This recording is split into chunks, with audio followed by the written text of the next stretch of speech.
Hello, everybody. Welcome once again to another episode of the Once More for Safety show. My name is Matthew. Joining me, as always, is my really good friend who's apparently sick. He's on his deathbed today. Josh, how are you today? I'm doing fantastic on my deathbed. Great friend. Thank you for asking. No, Josh, you said you're a little sick and under the weather today, but you're soldiering through because we have some great guests today, right? That's why you're on? Tell me that's why you're on. Yeah, I wouldn't miss this for the world. I can just be laying here in my deathbed and still ask questions. I'm perfectly fine. Awesome. So we're going to get right into it, ladies and gentlemen. We have a couple guests, as you can see right now. We are joined today on the show by director Faith Kern and producer Charlie Edwins. How are you both? Great. We're good. Not on our deathbeds, so. Now, you guys are the creators of a short horror film called Siren, which centers around a young woman named Frankie who's having strange dreams involving death, and while camping with a few friends, the ominous sound of a mysterious siren leads her to believe that what she's been seeing in her dreams may be coming true. So, very interesting short film. We're looking forward to chatting with you guys about that. But I don't know if you've heard our show before. Every guest that we have on, we ask 12 rapid-fire questions to them. Now, you guys have no idea what's coming, correct? No. Is it 12 Are you guys each worried at all? or 12 total? Yeah. 12 total. So I'll ask you 6, then Josh can ask Faith 6. Sure. And we'll just go back and forth. Are you worried or are you concerned about what these questions could be? Not yet. No. Okay, cool. Yeah. Well, let's just get started. Charlie, I will ask you the first question. Okay. What is the best Halloween candy? For Halloween, probably Reese's peanut butter cup. Okay, good answer. Faith, I ask everybody this question. This is the one I start off with. What is the worst candy on the planet? Oh, man. That's an easy one. What comes to mind is Smarties. It's probably not the worst, but Smarties. Smarties. Okay. Charlie, who is the greatest living director? Takashi Miike, I'll go with. Okay, all right. Faith, I feel like I have to apologize to you that you drew me in my questions. No, I'm glad because I would not have an answer for that Faith, one. So. Favorite cartoon character? Oh. What? I can't even think of cartoon characters right now. Sure, I'll go Sally from Charlie Brown. Charlie Brown's that's a great answer. All right. Charlie, if you could visit one location before you die, where would it be? Iceland. Easy. Okay. Again, Faith, I'm so sorry. What's your go-to karaoke song? Oh, Yeah. God. I don't sing karaoke. Okay, if you I have a sing video- I have a video karaoke, for what is your go-to karaoke song? It would have to be something from a musical. So Oh, perfect. whatever is from a musical in the karaoke book, that's what I would do. That's a good Fantastic. point. Okay, Charlie, sporks, yay or nay? Yay. Depends on what you're eating, but yay. Faith, what's your favorite TV show? Oh God, I don't have one. Faith, sports, yay or nay? Yay! Got it, nailed it. Charlie, last band you listened to? I saw Rammstein in concert about a month ago, so I've been listening to them a lot since. So. Okay. Faith, what's your top 3 desert island films? God, Josh. Wow. Sorry, Wow.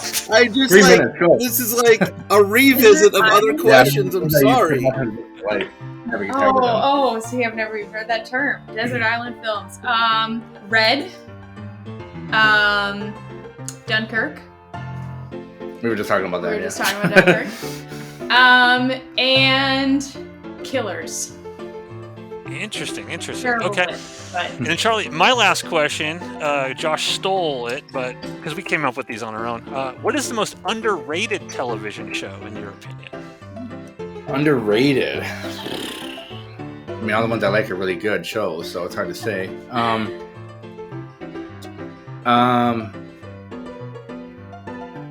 Shit.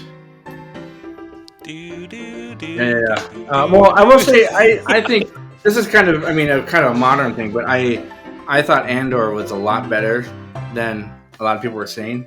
Yes. So that, I mean, compared to the other shows out right now, I didn't want to see that show because I hated that character. But I thought that was a great show. So Yeah, guess I have a buddy of mine who refuses to watch Andor because he saw Rogue One. He's like, I don't even like that character. And exactly. I'm like, dude, this is like the best Star Wars content possibly since Empire Strikes Back. I think it's better. I think it's better than Obi-Wan. It's way better.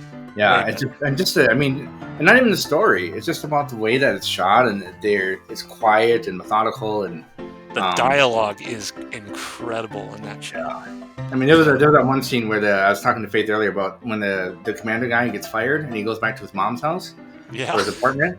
He's going back to his mom. That's all it is. But it's like it's shot so well. It looks really nice. We could talk about Andor for an hour because it's an incredible show. We're and just do a rapid fire, guys. If it's working out very well. Just plug everyone. We have a whole Star Wars show. We're talking about every episode of Andor on Outpost Unknown. Check that out then. So Josh, over to you.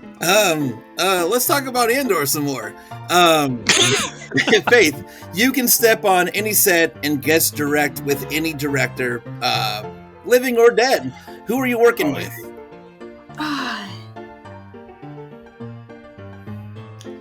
Is it easy?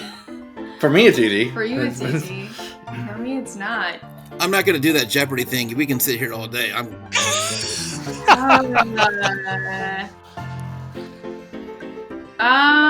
Living or dead? Shit.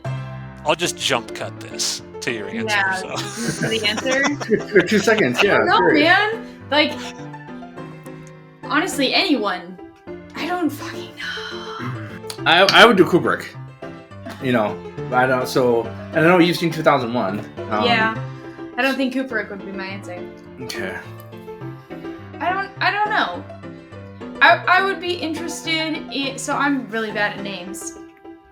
Who's the director of like Guardians of the Galaxy? Something like that. James Gunn. Yeah. Cool.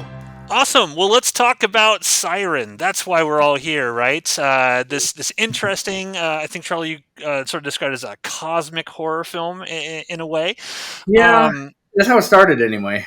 Yeah. Well, let's before we dive into that film in particular, let's talk a little bit about your sort of backgrounds in film. And well, ladies first, Faith, how'd you get into film, and sort of is this your first film, etc.? Like, what made you excited to make movies? So I do not have any sort of background. I am a theater person. I did live theater and musical theater growing up and then into my adult life. And Charlie and I actually founded a children's theater company. And so that's how we started kind of really working together on projects. And the pandemic hit and killed basically our little theater company. Yeah, right when that one show was about to take off. We were just getting into production and COVID hit and schools got shut down, and so we could not continue. So we just kind of, I don't even know how it happened.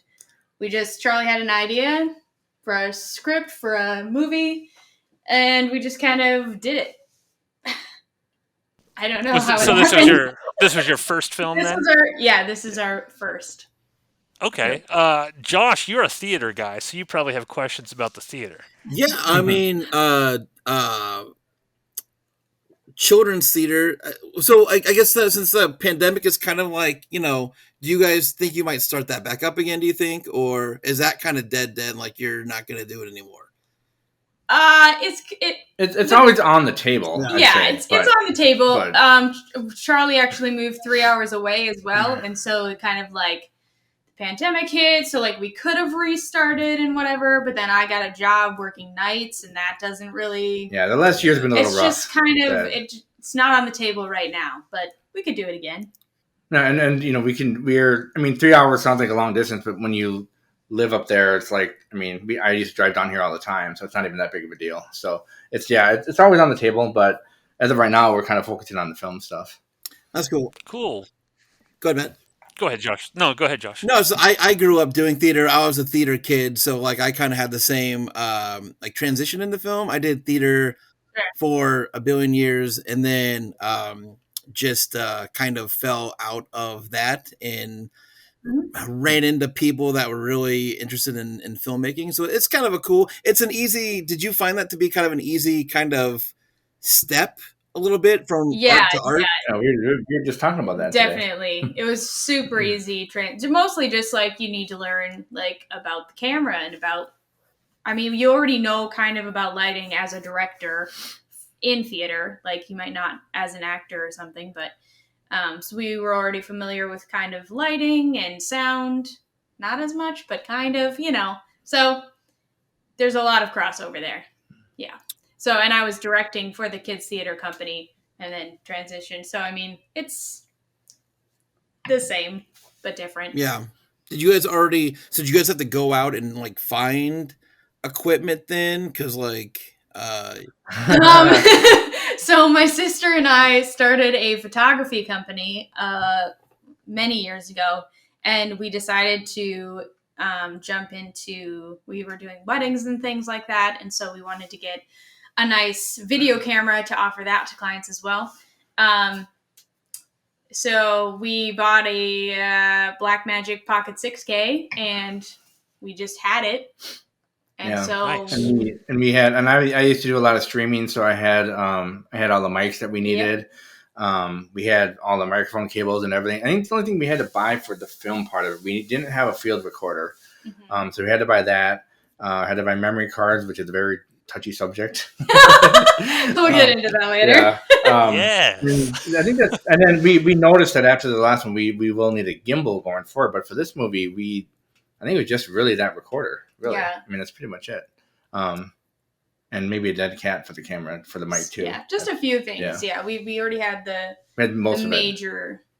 major stuff. So that's awesome, because I remember the first film I made, quote unquote real film that I made was back in 2005, and we actually bought a camera from Walmart, filmed our movie with it, and then returned it and got our money back for it. So it was like, I don't know if we were supposed to do that, but that's how we did it. And I'm interested because I like, obviously I'm not like Josh. I didn't come from like a theater background or anything. I came from just sort of like a film cinema sort of background. So when I decided to sort of like make my first movie, I just kind of went head first, like, let's just do it. Like, who cares? Throw caution to the wind. I mean, we might screw up completely. And I did screw up everything on the first time. Is that kind of how you guys felt as well? Where you just like put me in the mindset of like, when you're like, okay, we're actually going to do this, but how do we do this? How did you figure out how to make a movie? Well, and I know the idea started, I mean, because I mentioned I was into analog horror is what I was thinking of earlier. Analog horror, which, are you guys familiar with that? Like a shot on video type stuff? Or? Yeah, and there's you hear like there's like Twitter accounts and stuff and YouTube stuff where it's just like you hear like a siren outside and there's like they say don't go to the windows and don't look at the moon or whatever. It's just weird stuff, and you're supposed to kind of be completely like you don't know what's going on, and that's where the fear comes from. It's not really a film thing; it's more like a kind of a YouTube thing, I guess. But there's what kind of inspired the whole thing was that the island where we shot the video at, there's a camp across the lake, and we were thinking how I was with a friend camping there, and we were thinking how creepy it would be if someone came from that campfire. We could see them coming over here at night. And so it just started with this whole thing about a crew being on the island. And we didn't have a script because Frankie, our main actress, she was leaving in about 2 weeks. Yeah, I think we had 2 weeks. Yeah, and I really wanted a script. I did like 4 pages of dialogue one day, but Faith made a good point that some of them would want to memorize those lines, and it would just drag down the whole thing. So there was no script; it was all improv. We would give them some direction, just like somebody mentioned this or somebody talk about this, but really it was all the actors, really. Yeah. So how did you guys keep that, like, because I'm going to guess you guys did multiple takes multiple times when you filmed? Maybe not? Okay. If you did, so we had. Go ahead. We had one. So with everyone's schedules for the 2 weeks that we had to film, well, we didn't really have 2 weeks to film. We had like 2 weekends. We had like 5 days total that people could be there and we could film. Two of them were still in school. Yep. so we couldn't start any earlier. Yeah, it was just... Yeah, so we had one day that everyone could be there for the shots where we needed daylight. So we had to get everything, and people couldn't be there till like 5. So we had like 3 hours of daylight to shoot all of the scenes that you see in the daylight. Yeah, there was a lot of, and like we were shooting at like 2:00 in the morning. Yeah, it's like easily 36 degrees out. Yeah. And it was, yeah. So there was a lot of times where, like, looking now, like, there's a lot that I would retake now, but like, we just didn't have the luxury. Yeah, there was one shot in particular I remember. There's supposed to be a shot where the headlights of a truck are on the shore, and the shore was over here through the tree. That didn't work. We were going to be on the beach. It just did not work, and that was the last night. We had no more time, and so it looked okay when we were there, but on camera it didn't quite work. Where I was literally holding a light in the woods. Yeah, like 2 flashes. Yeah, and so that was. I mean, we had no more time. That's all we had time for, really. So, did you guys have a crew, or was it just you guys out there? We had one crew member. Her sister. Her sister was holding she was doing all the audio recording, and I was doing most of the lights. Faith would say we need some lights over here or whatever. We had just lights everywhere, and part of the challenge was we got to redo that shot because there's a light in the way, or you know. So no, it was. I mean, I guess you could call me part of the crew because I was. You know, Faith was filming everything, so I was just kind of standing around making sure this worked and moving lights around. So yeah, basically just me and her sister. Were the cast, were those just your friends, or did you actually go out to find like actors, or how did you? No, they were. It was like a chain of events. I mean, Frankie is her sister-in-law, and Jake is her husband, and Isaac is my brother. Yeah, and then I think Frankie got Maeve and Jacob in there too. Yeah, Maeve was a friend of Frankie's, and Jacob was a friend of Maeve's, and so we just kind of. Yeah, when we all knew each other from. I mean, with Frankie and Jake, and we've all done and Hope. We all done plays together. Yeah. So we all knew each other. I didn't know Maeve and I didn't know Jacob, but they were great. So yeah, so there was no audition. It was just let's all go out there and shoot. And it was kind of like, oh, hey, we're shooting a movie next week. Yeah, you want to do it with us? So that's awesome because I know I love that because I know that when people look at you Google like how to make a movie, like how to make your first movie, and it always pops up. The advice is never hire your friends, never hire your family because they're not quote unquote real actors and everything like that. And I always thought that was kind of just bullshit advice because I think one of the best things that you can do is just get your friends together. I mean, Josh just made a movie with all of his friends, Pigface too. Get all your friends together, have a great time. It might not be perfect, but at least you made something. You're out there, doing it. So yeah, that's kind of how we felt too, because like we have this idea and we're like, we want to do it, and we knew we wanted Frankie to be in it. And she's actually going to school in New York for acting right now, so.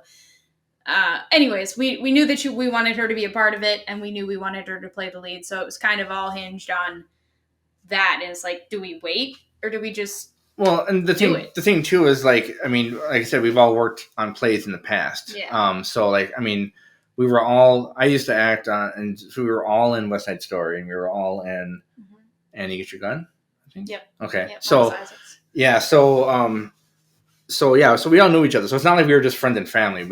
Everyone there had acted in the past. So there was some of that too. That's true. Yeah. Cool. Now this is sort of a horror film. Is this where your creative interests lie, or was this just kind of like a one-off sort of thing? And you're like, hey, no, I'm going to go make a comedy next time or drama. Well, I like horror movies. I mean, that's what I mainly watch most of the time is horror. And I think it seems to be the easiest way to be creative, I guess. It's like if you make a drama or a comedy, to me that takes a lot of skill to pull off and not be boring. But with horror, as long as it looks good and the acting is right there, I mean, you can make a low budget movie work a lot easier with horror. At least that's how I feel anyway. So, I agree, and I think that horror fans, by and large, are a lot more forgiving than fans of other genres, right? And passionate, yeah, that's true. Yeah, and horror fans in particular, they sometimes celebrate, like, Yeah. Oh crap! I missed. I put a shot in there. And there's a boom mic in the upper right hand corner. But you show it to the right horror fan, it doesn't matter. As long as they like the story and everything, then they're not going to like raise hell about it. Whereas Yeah. other fan bases might. Yeah, or general audiences. Yeah, that's true. Yeah. Faith, do you have any directors that have like sort of inspired you that you went into this sort of directing your first film here? Is there anybody that you were like, when I grew up, I was like, oh man, I love Sam Raimi, right? I grew up on the Evil Dead movies in the Yeah. 80s and Stuart Gordon, Reanimator, like Sure. all that stuff. Was there anybody that you were like, yes, this is my inspiration here? No. That's just like you asked for a director that I'd want to work. Like I don't even know directors' names. I know somewhat movies. I know, like, I don't know. My brain just doesn't remember things like that very easily. Well, we were just talking before this about how she was impressed with how well Dunkirk looked. So that's Christopher. Yeah, Nolan. so That's it's like, Christopher Nolan. I don't know who directed it, but it looks great. Perfect, So I don't. So no, the answer is no. I get more inspired by like particular shots within films or like the way that an actor in particular like addresses things that are going on within their storyline. I don't know. Those are more things that I get inspired by, I guess, than particular directors. When you were deciding like what shots to get on this, were there particular films that you had in mind, or were you just kind of like synthesizing all sorts of different images that you had seen from hundreds of movies and sort of, because what I found when I first started directing it, what it was the hardest for me is like, how do I make sure I got all the coverage that I need? How do I make sure I set the camera in interesting locations and things of that nature? Did you have a plan going into that, or was that kind of sort of just ad-libbed a lot like the dialogue and just sort of show up and get cool stuff? I think both. Yeah, there's some obvious inspirations like Evil Dead and Blair Witch, that kind of stuff. Annihilation to an extent, I think, maybe, just because of the cosmic horror angle.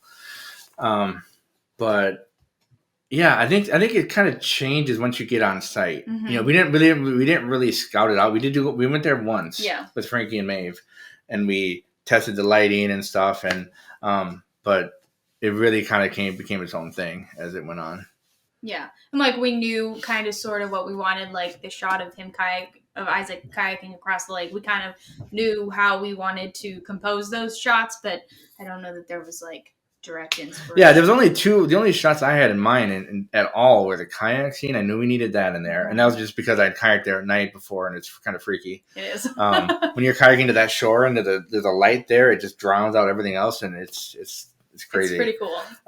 So there's that, and then the shot with them standing up to the siren were the only two shots that I had in mind that we could do. Mm-hmm. But like I remember specifically the social media scene when they all checked their phones about what was going on.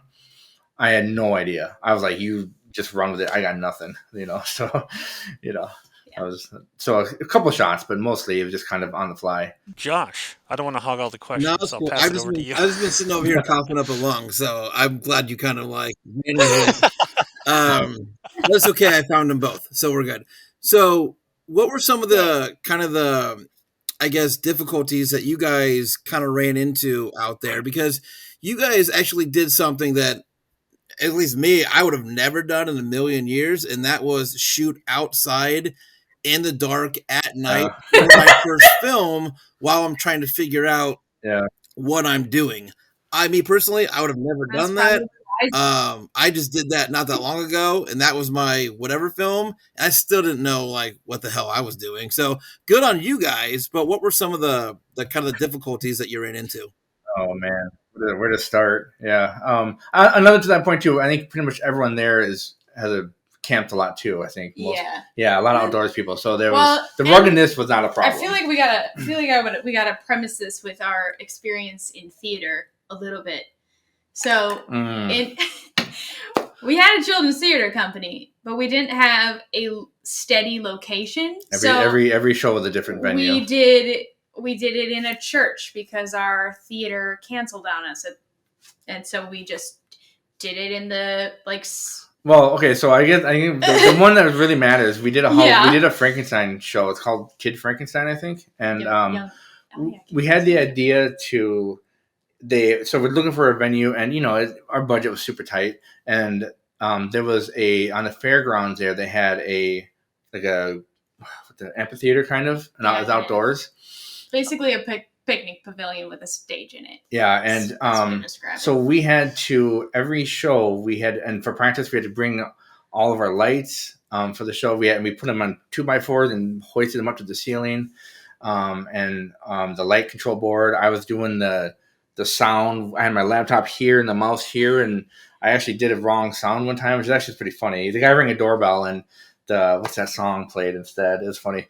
But like the one night, this was in October, so we thought it'd be great and everything, but it was actually really cold and rainy that day, and our power went out one time because the surge protector fell in a pool of water or a puddle. So I think we have that. We were used to kind of this doesn't work right. Let's just kind of go with it. I will say the biggest thing is because we were on an island, there was no power, so everything we had to do, we told everyone to bring any power bank you have, and we had issues. Some of the lights would not work with a certain power bank. I had 2 chargeable lights for a lot of scenes, and the one, whatever reason, had a lot shorter battery than the other one did. The first thing this is a big problem we ran into. We didn't test this out. We should have. So how I forget how big the memory card was she had in that camera, but when she started shooting it, she realized she's going to run out of film in 15 minutes. 20 minutes. Upgrade. Yeah. So the point is, I had to then run back, grab my laptop. Which means I had to go kayak back to the car, drive back to town, get my laptop, and so she would shoot a certain amount, and then take out the memory card, and I would copy it to the hard drive, and then give it back to her. And we kept doing that, and that led to a big problem we had of a disaster. This was like the second night of shooting. Second to last. We had to wait for Maeve to get back, I think, because Maeve was gone. Yeah. So I'm like, okay, well, as long as we're standing around, let me copy the card over. So I got the card, paddled back to the car, and copied the stuff over. And somehow between there and going back, I lost a memory card. So we had the footage. We had the footage, but this was 2 in the morning in a small town. Literally. We had no choice to get another memory card. So I felt terrible about that because that was my fault. And so you bought another one? We each bought another one, and we lost one of them again. Still, we have no idea where the second one ended up. Yeah, so these memory cards, and these are for a raw, for a Blackmagic camera. So these, for a low one. So they weren't super cheap, and we couldn't just go to Walmart and get another one. Yep. So I'd say power, memory card. Those are the biggest issues. We were lucky the weather was cold one night, but we never had any rain. Yep. We had a lot of technical problems. It's actually kind of a bummer because the first opening shot of the movie was where we had the worst, because we shot that like the second or third day, and it was like the windiest day by far. And we had a dead cat on the mic, but it still couldn't handle it. We actually we spent weeks trying to edit the sound to get it right. And I finally reached out to a dude on Fiverr to get it going. And it's still not great, but it's a lot better. Yeah, so that was pretty rough. So those are the biggest issues, just the elements, I guess. Yeah. But really power. And now, but since that was our first experience, we kind of feel like we could do anything, Yeah, and that's awesome, because I love that possible. Well, I love that filmmakers, people don't seem to understand, we go through hell to get these things done. Like the horror stories of just making these things are super interesting. And, Josh and I could regale you with a million stories of why are we continuing to do this? It's so terrible. Oh, the gods must be telling us we lost another memory card. Time to kayak back home and just go. Yeah, I love that you guys powered through and were able to knock all that stuff out. Was there ever a time, because I feel like on all sets at a certain point in time when it gets really early in the morning and people have been there for hours and hours and hours, do you ever get that moment when you're just is this really worth it? Should we continue doing this? Well, yeah, I don't think so. It was so fast paced. We had no time really. It was just one shot after another. So I don't think we really had time, and we were also we had brought other people on board. So at that point, you're letting them down too. So if it's just me and Faith, maybe we would have we'll try this later when it's better or whatever. But once we had the people out there, you can't just bail. Yeah. I will say the editing process that happened a few times. So that's a whole nother thing. The editing took months to get done versus a few days of shooting. Sure. So, but on site, I think it was just keep going, keep going.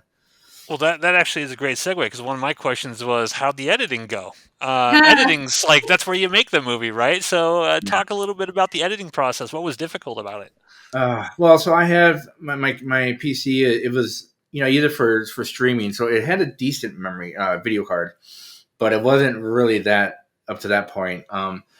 It was like, so we used Adobe Premiere Pro, and I had a stupid idea. Do you remember doing this? I don't know why I thought this was a good idea. So the problem was these raw files were huge, and my computer was choking on them. So I said, why don't we convert them all to MPEG first, and then we'll use like Movavi to edit it, like a rough edit, so that way we know what we want. I thought it would save a lot of time, and it didn't at all. We just basically did twice the work. I don't know what I was thinking. So, because we had to recut everything and go jump back and forth and get down to the right frame again every time. You live and you learn. And then, so the issue that we ran into the most was whenever we actually had to cut some stuff, because so when I was editing it, I would render it, and then it would take 8 hours or whatever, and I'd come back and it failed, and I kept doing this over and over again. It was failing at the point where whenever we had used Premiere Pro's like shaky cam fix, basically, because again, we didn't have a gimbal, so Faith was holding this the whole time. Sure. So there's some shots. There's one in particular when Frankie first comes on the island and it's zooming on her face. It was kind of shaky, and it looked good when we fixed it, but it would just choke every time. So that was the biggest thing. A lot of that. There's also some nights I was still in school at the time. I just graduated in May, so I was working full time, school full time, and then editing. And there's some nights I just got burned out from this one particular scene, and then I couldn't decide what was better. And so Faith would come over after work, but you were working until like 10 o'clock. Mm-hmm. So she's working like, 12 hours a day? Yeah. So we both had tight schedules, and we were both getting burned out. I think if we both were like full-time editors, it probably would have taken a couple weeks, but with our schedules and learning everything from scratch. You didn't. Yeah, we never used Premiere Pro, so that was our first editing. Okay, interesting. One question, and I'll throw it back to Josh here. Personally, like, obviously, I sort of write, I direct. When you're on a film, everybody's a jack of all trades, right? Everybody does a little bit of everything. But the editing portion is always my favorite, because I always feel like I'm putting the puzzle together. You can shoot all the footage you want, but when the movie really comes together, it's in the editing phase. Mm-hmm. Aside from all the struggles that you had, learning the editing process, is the editing something that you would like to do in the future? Or are you like, man, I like to farm this out to someone who knows what they're doing? I would absolutely farm it out to somebody. I kind of like it. Okay. Why did you like it, Faith? Because I kind of agree with you. It's kind of where the movie gets made, and you can make a lot of little changes that just, make it what it is. Yeah, I don't know. Yes, I'm a little there. Well, I think if we had more, we ran into a lot of problems with footage where it ended right here, and we couldn't use a frame after that. We actually were going to do a gag reel. Her brother Isaac, he's I'm the one on camera, so he's looking. Well, it's just we would have these scenes where there's. Like if the kayak shot in particular, I remember it goes. She's so Faith is in a kayak filming him, and he looks over at her and smiles. Like he'd be like, "Oh, serious," and then and there's a ton. So many shots. There's a ton of shots. I mean, almost every shot where he's alone. Yeah, there's one of those, and so we were going to put a compilation of all those together. But that was just funny. I mean, but there were some shots where the boom mic was in one shot for sure, and the truck. Oh, yeah. We had these where we wanted this and it didn't work. I know we had a couple spots where we had to like splice it together from another scene to make. I can't think of any off the top of my head, but I know we stole some scenes. So if we had more footage, maybe it would have been more fun. I thought everything was like another obstacle, another challenge, and it was getting old after a few months. So how long did it take from sort of creation, like the initial idea, to when you finally had it completely edited and the music all put on it and you had a finished product? How long of a time was that? We filmed it in late September, and I think we were done, ready to submit it around January or December, somewhere around there. So maybe I don't know, 4 or 5 months. Okay. Yeah, and then we submitted to some film festivals and stuff, so we couldn't like release it publicly during that time. That just ended, like, I think when I sent it to you guys, basically, so a couple weeks ago. So, because these film festivals, it will be, we still have one that in December that we just backed out of because we don't want to wait that long, so. Cool. I like there's a lot of cool shots in this. I really like the stuff at the opening when it kind of has like almost like that fog in the dream sequence when Frankie sort of like wander around, like all like the fog and the smoke. Did you have like a smoke machine or something that you or was that just So our experience with fog machines, we did that Frankenstein play. We had them, and they smell terrible. They don't work, and they just kind of and we didn't have power.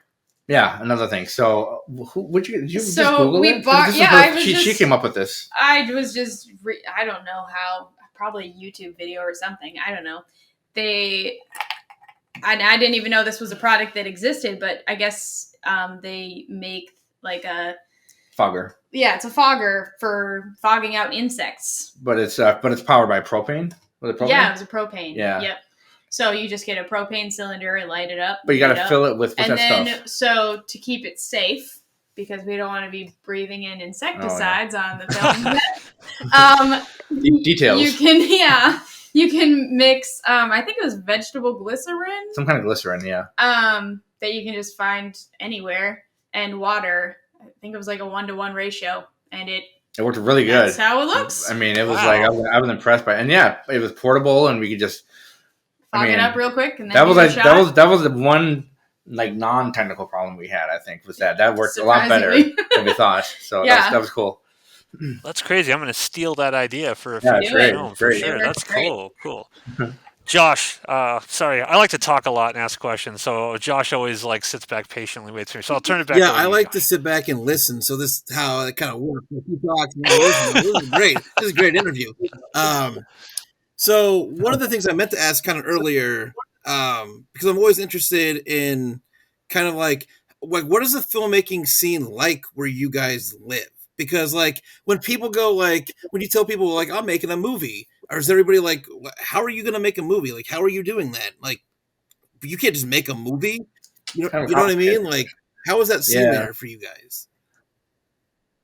Well, I mean, again, I live in the Minneapolis area now. Well, you didn't at the time. Yeah. So, but up there, it's a small town, but it had a really strong arts presence. There's a lot of people from New York who come over and do theater stuff. For the population is like what 4,000 people roughly in that town. Yeah, and we had just gotten, I think the year before. No, must have been 2 years. Must have been 2 years before.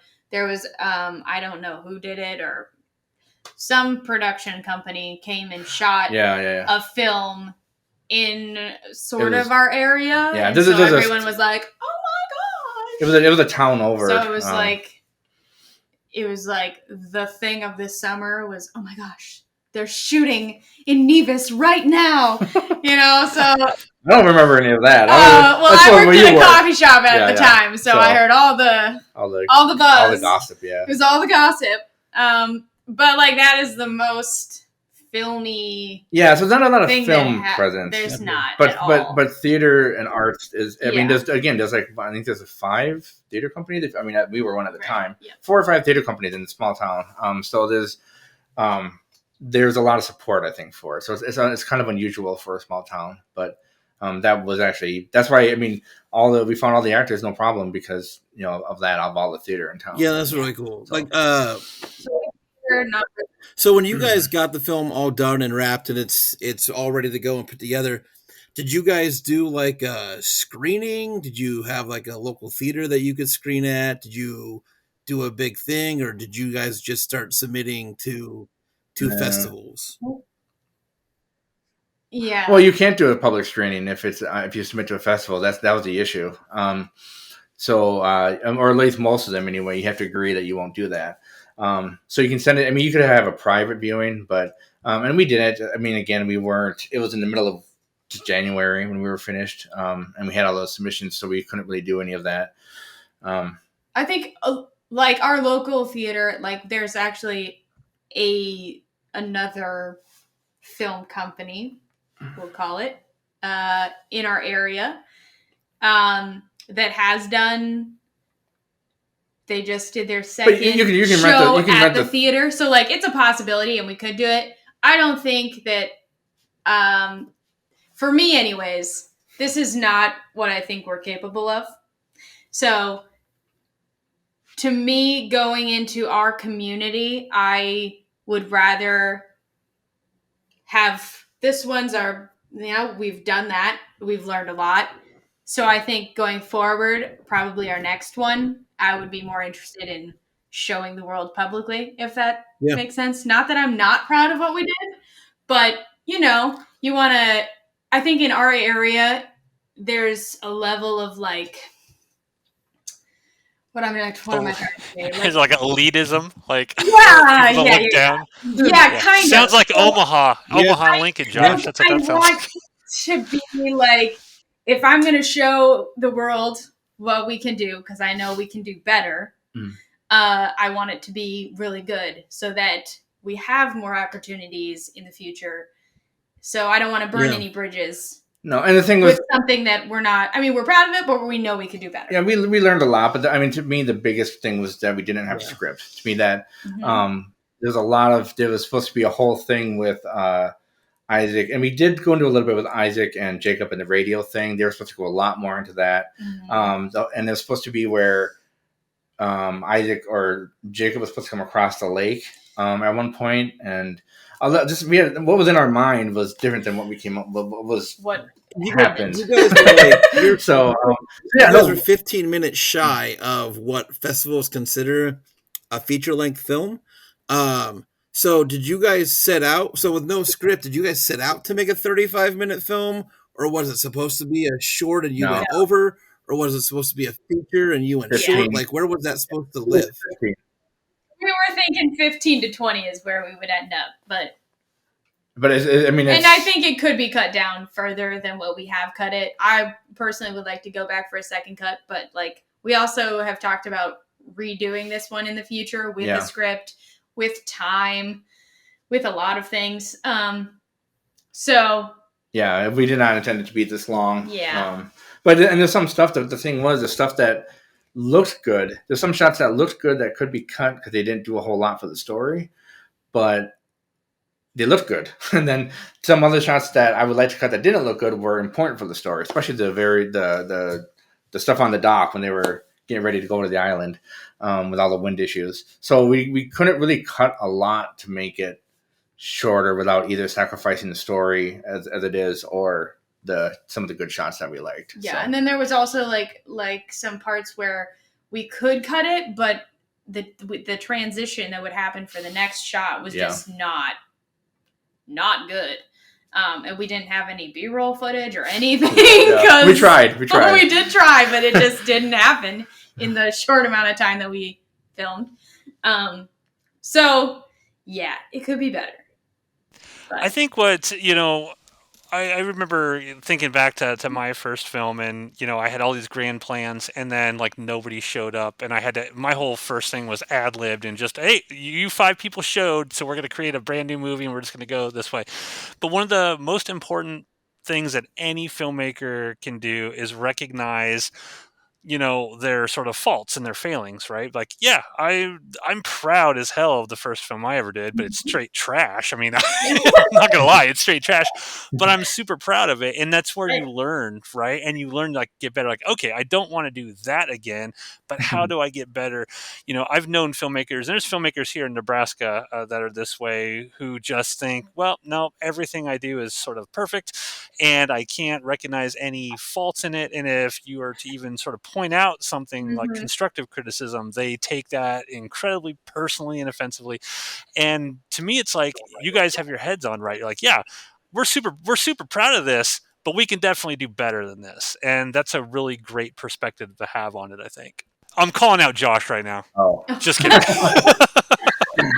No, but I think a lot of that comes from the theater stuff, because when you're doing theater, you can't just cancel the show. I mean, you can't even reschedule the show because you have to pay for the license of the show, and it has to be on this day. You can't change it. So if something goes wrong, you have to just keep moving and figure it out. So I think that attitude of us just, this is what we have, and we never like did a show and was like, oh, this isn't working out, let's just cancel it. You know, you have to do something, even though some part didn't turn out great or whatever. We just kept going. So I think that's part of it. I think it's great too. The theater background, I'm guessing, helped a lot with the improv as well. Because I know you.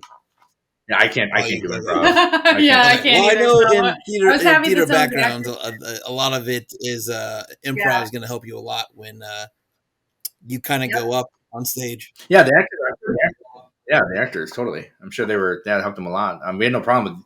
I mean, but for what they had to work with, I mean, yeah, there was no problem. They were not the problem at all. No. So, you guys had mentioned that you didn't have a script. You just kind of had like a general framework of this. When you were like on day one, on your first shot and stuff, did you have an idea of what you thought this film was going to be when it was all said and done? And then when you filmed everything and got in the editing process, did it turn out to be something completely different than what you initially thought it was going to be, or did the story and everything pretty much work out exactly kind of where you wanted it in your head? Yeah, story definitely did not. No, the story definitely took some turns in the filming process. I don't even think we knew how it was going to end. We decided that when we were filming the ending scene. Yeah, I know. So, I mean, it was. I mean, I will say the look of the film was pretty close to what I was picturing. Mm-hmm. You know, I mean, because I knew the location pretty well. I kind of knew what it would look like at night with the lighting and everything. So that was pretty close. But story, yeah. And I think the story, we try to make it really ambiguous. And partly because we weren't sure where to go with it, but also I think that's my biggest criticism I've gone is just I had some friends watching and they said they were confused by what was happening, and we're trying to lay it out. But yeah. It's confusing. And so I think we went a little too hard into that direction. And I actually watched a movie recently called The Void. I don't know if you guys seen that one. It's kind of yeah. So that one I was actually bored a lot watching it, and I remember thinking this is too far in the cosmic horror. It's too, you can't follow what's going on because you can't anticipate anything. And I remember thinking like, we probably did the same thing. We probably went too hard in the unknown area. So, okay, what's the funniest story from the filming of this? You're on this island. What's the funniest story that each of you have? Oh, geez, I don't know. I mean, the stuff with Isaac was really funny. We had a good time. Funny story. In hindsight, we like to laugh about the memory card thing, but it was not funny. It was not funny at the time. And we had, there was funny stuff in the beginning. Like, so we had 6 actors, and we had like 4 kayaks or something like that. And I remember Faith was like, "Oh yeah, it's fine. I'll put Maeve on my kayak." Yeah. And then so we're kayaking over, and they are like racing to the shoreline to get to where because they were kind of sinking along the way because they were kind of meant for 2 people. Yeah, the small kayak. And I think Maeve was singing the whole time. Yeah. So this is when we were scouting out kind of the area pretty early. I think it was maybe your first time meeting Maeve. Yep. And we were just gonna go kayak across. I didn't yet have any protective. I now have a Nanook one for the camera, but I was just shoved in a backpack. It was like, oh God, hopefully we don't flip over or something. Yeah, and then so I've never fallen out of my kayak before. Never have. So I'm like, I'll give my backpack to him. I have fallen out of a kayak, and I'm carrying a passenger I shouldn't be. So we threw all the gear in Charlie's kayak. Maeve was sitting on the back of my kayak, and my phone, she was getting very wet because we were sinking. But then that night we were leaving the island, and my phone fell out of my pocket when I sat in my kayak, and I reached for it, and the whole kayak tipped, and I could have stayed inside it, but then Faith was next to me. She's like, "Oh my God, the camera!" Because her bag with the camera fell in the water. So I just jumped into the water, got her bag out, and it took me like a minute to find my phone underwater because there's so much silt in that, and it was buried. I was like, "Oh my God, my phone!" This doesn't sound like a funny story, but we kind of. Once we found his phone, it was kind of funny because we were like, "Oh, we've got this planned out." Yeah, I think we were so confident. Yeah, I think just stuff with Isaac looking at the camera all the time was funny. But But it was so fast paced, and it was cold. And one night it got really cold, and that was the night we lost a memory card. And so going back to the island, it was crazy, or to the shore, there was so much fog.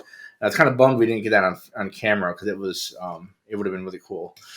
So yeah, funny. I mean, there's many funny moments, but like I don't, I'd have to like go through pictures and remind myself of those moments, I guess. Yeah. I always say like the best part of making movies, especially like micro budget movies, is like the memories you make along the way and the friendships you create while you're sort of in the fire together, right? Because those last forever, and that's what makes doing all this so fun all the time.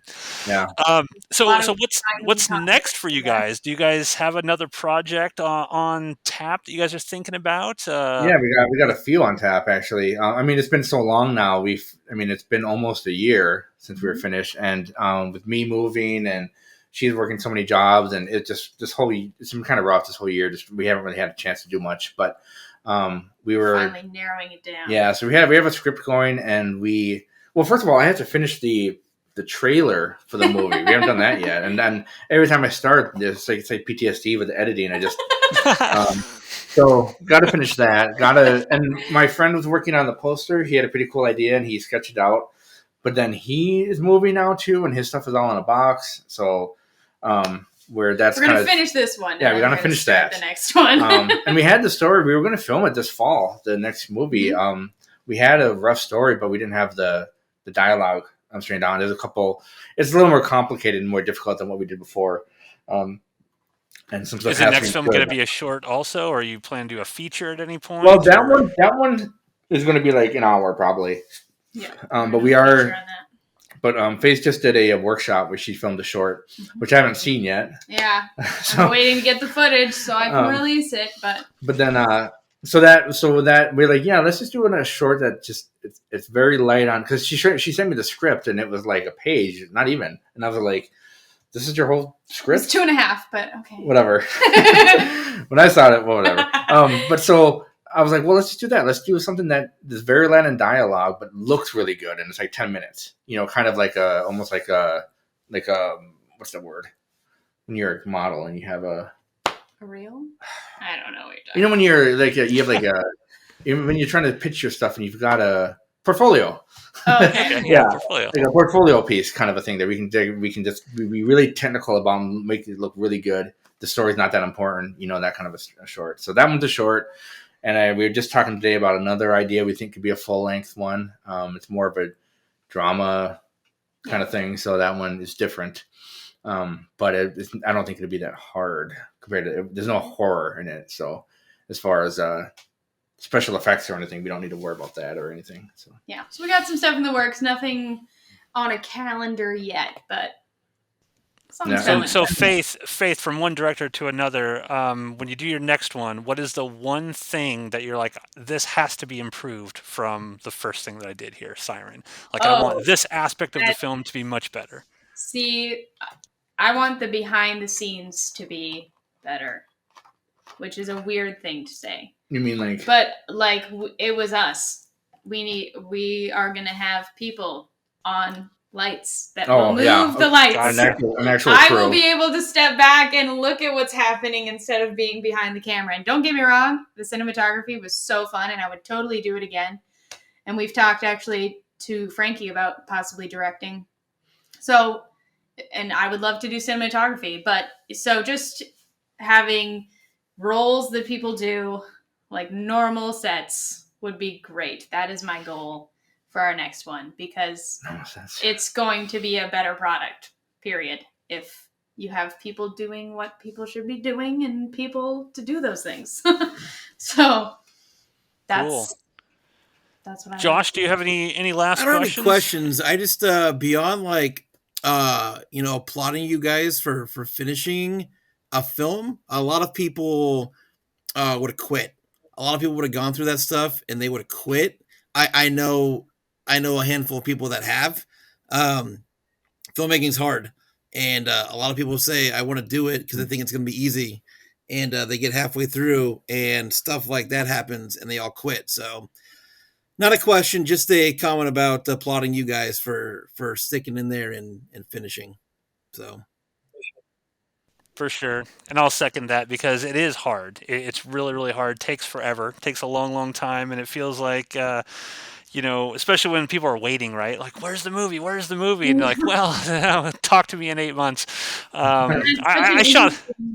Thing too, like coming from theater backgrounds, kind of like you get that instant gratification. I mean, not instant by any means, but like, you have a month and a half long process of getting the show off the ground.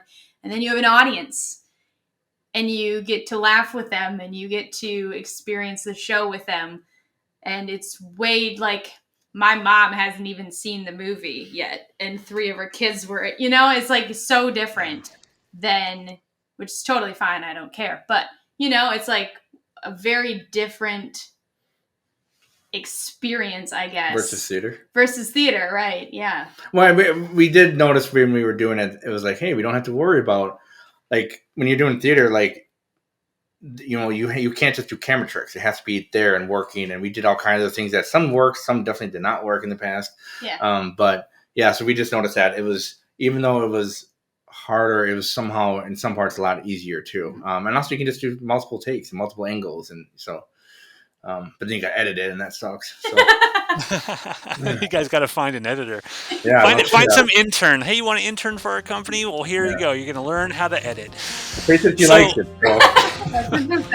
So Siren, you're kind of wrapped up with the film festival circuit. Is there a place, like, how do people find your stuff? Can people see Siren yet? Is there a website you can go to find your stuff? Yeah, now that we pulled it out of the rotation, that we can, it's on YouTube. So our channel is very bare bones right now. It's just Band of Misfits on YouTube. You might even have to search, and if you search for Band of Misfits, you're probably gonna get the band Misfits. So you have to put in Band of Misfits Siren. We have a logo. I mean, we did the whole business thing. We registered at the business with the state. We got some storage accounts and everything, and it's all proper, and we have a logo, but I wasn't super happy with it. I hired someone in Fiverr to do it. Yeah, so it's kind of bare bones. It's just a green bee right now. So that's us. But we're working on it. So. Cool. And I will post a link to the film in the description here of this video, so everyone watching it, go check out Siren for sure. So, well, everyone, thank you once again, Faith and Charlie, for this awesome discussion on Siren. Definitely tell all of our viewers out there out on Outpost Unknown Land, go check this out. Support creative, artistic people. You guys are awesome. It's so cool that you were able to put this thing out, and I look forward to everyone be able to take a look at this film. And Josh, you got any final comments? Faith, you can go on any set. Faith, you can go on any set and direct with any director. Who's that director gonna be? Yeah. We've already been through this. I don't know. I don't know directors well enough to know. Thanks, everybody. Dunkirk. Christopher I Nolan. don't know. That would be cool. Anyone, really. It would just be cool to be on a film set. Yeah.